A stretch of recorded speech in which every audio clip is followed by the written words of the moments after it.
Good morning. Thanks for joining us today. And these morning moments, Monday, Wednesday, and Friday, we get together, just talk a little bit about Bible, sometimes the world around us, sometimes just the church, sometimes family and relationships. I'd like to remind you we have a podcast that I do Tuesday and Thursdays, a couple times a week whenever you listen to it. And it's similar to this, a morning moments, just an audio lesson of some kind. Monday through Friday, there's an email morning moment sent out, sometimes the same, sometimes different, some of these, but a new podcast, A Hope for the Home, and you can find that, that's a podcast as well, and you can find that on our website or I believe in some of the app stores. I don't know how that all works, but Hope for the Home is sermons, some of them very old, some of them decades old, but it's all about marriage and children and relationships and family. And our homes need help. They need a lot of help. Just wanted to deal with that a little bit today. I was thinking about when I was a boy. I was born in 1957, so somewhere around 62, 63, I'm in first grade and following, and my brother was 3 years older than me. And we're in a fairly small town, in this one school that was K through 8. And then there came a time when it shifted to there was kind of a junior high, 6th, 7th, 8th grade sort of a thing, but still a fairly small town. But I remember one thing: you never talk back to an older student. There was a certain revere for older students, and you just didn't lip off. For one, they could punch you. Those were the days when it was okay to have a fist fight once in a while. Probably a better day in America, I don't know, but I think so. Those were the days when we were taught to respect our parents, and you often heard a statement: if you get spanked at school, you'll get spanked at home. And I know that's politically incorrect today, and we've got a whole new culture we have to live in, but no one can deny the historical reality that was a common phrase. And still, people my age and older, if you say, finish the statement, if you get spanked at school, they will know you're going to get spanked at home. That's what they just know that. And again, whether you think that's right or wrong is irrelevant. That was what society had. And this matter of respect, the idea of talking back to a parent, unheard of, absolutely unheard of. Now, I'm not saying it unheard of in any home. There's always been bad homes. But respect for authority was a big deal. Until, some of you don't realize, till the last 30, 40 years, we had respect for police. By the way, they earned that respect. People had pride in their work, and they would do a good job, whether it be law enforcement or military. These people, they had a definite a desire to do well what they do. And so we had respect for teachers and coaches. And that obviously has drifted tragically in recent years. But I wanted to give you a story, just a couple of things. In 2 Samuel chapter 2, there's a story, perhaps you're familiar with it. David has taken the throne, and there's a lot of difficulties in this world that we're reading about here. But this thing of respect for authority is a very neglected principle. It's something that it's just sadly been forgotten. I remember some people who were Dr. Spock followers had no problem with a kid yelling at their parents, kicking their parents in the shins. It did not happen in my house. And you respected your elders for multiple reasons. But the Bible principle of this thing of respect is just a huge, huge thing. And so in 2 Samuel, David is now the king, and there's a difficulty because Saul had died. David was the king now, but one of Saul's sons and a general, Abner, had pulled the northern kingdom aside. Later, of course, after Solomon died, the kingdom split permanently. But there was a short time rift between Judah and Israel in the north, and Abner and one of Saul's sons were ruling, really Abner, in the north, and David in the south. Well, Abner came down to David. He knew David was the anointed king. He knew David should be king. And so David and Abner met, and it was very cordial. And Abner gave David all the respect he deserved. Abner, you can read the text there. He comes to his home and has nothing to his home to meet the king, probably in the palace, but nothing but respect and admiration and reverence. And they agreed.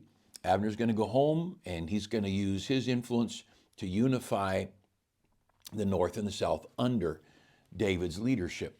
Joab was one of David's generals, and Joab, when this meeting was going on, Joab was out at war. One of the problems with this story that caused the difficulty is in a prior battle, Abner had been chased by Asahel, who was one of Joab's brothers. And Joab and Abishai and Asahel. And Abner did everything he could to not fight Asahel. He was young and he was new and he was no match for Abner. And finally, Abner had to kill him. And Joab had not forgotten that. And Joab was so angry that David brought Abner into this conversation. But the lesson on respect has nothing to do with Abner, although Abner was very respectful. It's how Joab treated David. And so you get this story together in 2 Samuel chapter 2 and verse 20, or chapter 3, verse 23. Now when Joab and all the host that was with him were come, they told Joab, saying, Abner the son of Ner came to the king, and hath sent him away, and is gone in peace. And when Joab came to the king, he said, so this is a general talking to the king, what hast thou done? Behold, Abner came unto thee. Why is it that thou hast sent him away, and he is quite gone? Thou knowest Abner, the son of Ner, that he came to deceive thee, and to know thy going out and thy coming in, and to know all that thou doest. Joab is treating David as if he's an idiot, as if he was fooled by Abner, as if Joab was the one with all insight, and Abner was the one who was corrupt, and David was the fool. And David was just treating, or Joab was treating David with absolute disrespect. No respect at all for his position. And verse 26, and when Joab was come out from David, he sent messengers after Abner, which brought him again from the well of Sirah, but David knew it not. And when Abner was returned to Hebron, Joab took him aside in the gate to speak with him quietly, and smote him there under the fifth rib, that he died for the blood of Asahel, his brother. Now, the sad part in this story is that a very good man, Abner, who was trying to do the right thing, trying to fix some things that had gone wrong, he's the one who suffered and died. Joab, of course, later Joab dies under the hand of Solomon, David's son. But in this whole situation, the tragedy is that David sat and listened to this thing. We are like this today. We have way too many leaders who will sit and listen to a subordinate scold a superior. And in many places, our businesses, the business managers, owners, whoever the foremans, whatever their title is irrelevant, but the leaders' title, they're afraid to correct an employee. They're afraid to threaten them because they're going to get a lawsuit against them. And what a tragedy that our world has come to a point where the boss can't scold or correct or fire an employee, especially in a case like this. Joab had no business being. Joab should have been fired. I don't care how good he was at his job. Joab should have been corrected. There's all kinds of things that are wrong in this story, and Joab got away with this, and that's a sad story. Now, I may not agree with my boss's decisions, but he's the boss. Now, I may disagree in my heart, but it's not my job to scold or correct my boss. That's just not That's not right. A policeman may give me a ticket. It's not my job to scream and yell at the policeman. He's the authority. If he did wrong, there are legal channels I can go through. And no, those legal channels are getting more and more corrupt all the time, but maybe in mercy, God might redeem us and give us another shot for a while if we would all seek God and pray for mercy.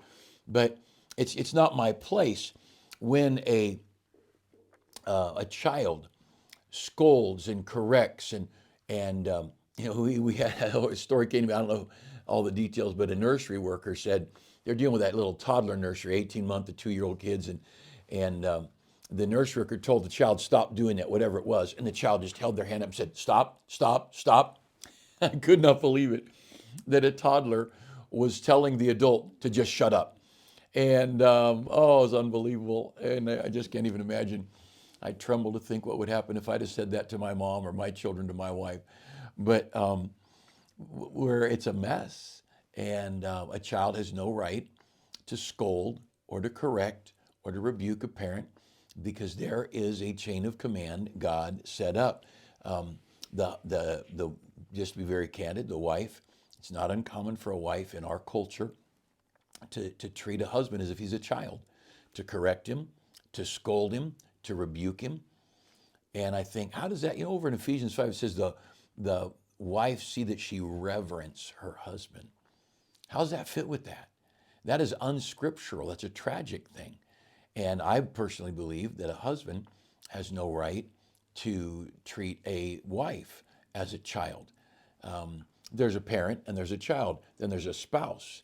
And though the Lord put the husband in authority over the home and over the wife, that they're still one flesh. Ephesians 5 says that the husband is to love his wife as himself.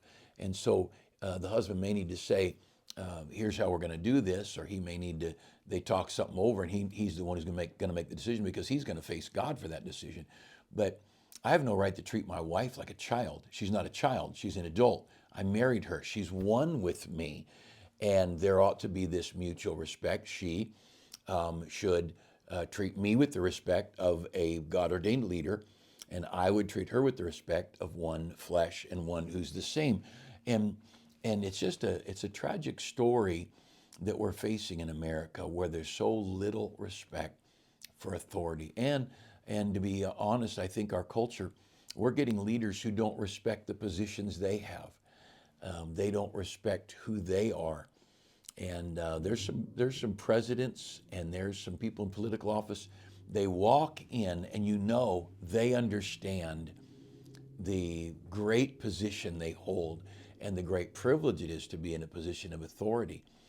A student should not be scolding. A teacher marks a kid down, and the student has no right to go to the teacher and say, you said this and this is wrong and you marked it wrong. No, if you want to come to me as your teacher and ask with respect, I don't understand why this is marked wrong. I thought you had said this. Maybe I'm wrong somewhere. Could you help me? Fine. You can ask questions with respect, but you will not treat me like a child, and you will not treat me like you're the authority. I'll quit my job first. In regard to the pastor, in 1 Thessalonians 5:13, it says that the church member is to keep the pastor, to esteem them very highly. To esteem them very highly. The church is to esteem the pastor highly. 1 Timothy 5:17 says that the church should count the pastor worthy of double honor and to esteem them and to honor them. Those are just positions. Over in Romans chapter 13, it talks about our relationship to our political leaders. And let me get over there. Romans chapter 13 says, let every soul be subject unto the higher power, for there's no power but of God. The powers that be are ordained of God. So we're to be subject to what God calls the higher power. These people in political roles, they have the authority. That's their job. And we are to, they that resist, it says you're not to resist them. Verse 4 says he's the minister of God to thee for good. Therefore, verse 5, you must needs be subject.